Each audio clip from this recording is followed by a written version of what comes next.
Hey guys, welcome back to our channel. In this tech tutorial video, we're going to teach you how you can update the progress of your sprints inside your Jira projects. So let us dive right into it. Alright guys, it is actually very simple. Head over to Jira site and access the board you would like to work on. So let me go with that Scrum board here, because Scrum boards feature sprints. So what you want to do is switch from the board view to the backlog view to get a better overview of all of your ongoing or completed sprints, like we see, for example, that one here, or that one, with the abbreviation here of the given project or board's name, and also the number next to it. So guys, there are several ways how you can update your sprints.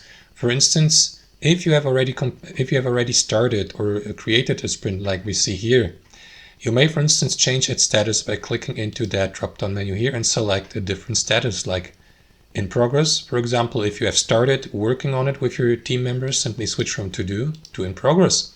If you have completed it, switch from in progress to done. That's one way. Another option, guys, would be to simply click into start sprint to finally start it. So let me do it really quickly. Click into start.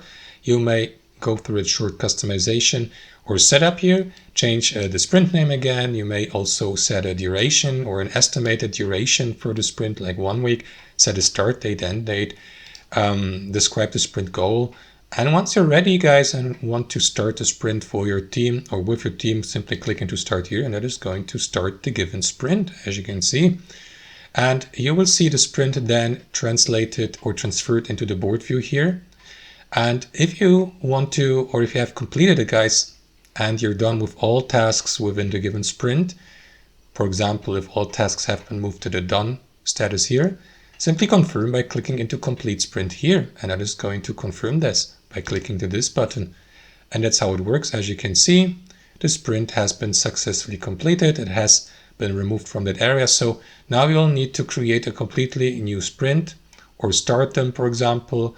You can, to start the sprint, of course, guys, you will need to add work items to it. As you can see, that sprint here is waiting for me to describe what needs to be done, or to add, for example, a bug, story, or task to it, so that we can start the given sprint and repeat the same process I just explained or described, guys. So that's basically it. That's how you update your sprints on Jira. I hope you enjoyed this video, got some real value from it, and we'll see you next time on our channel.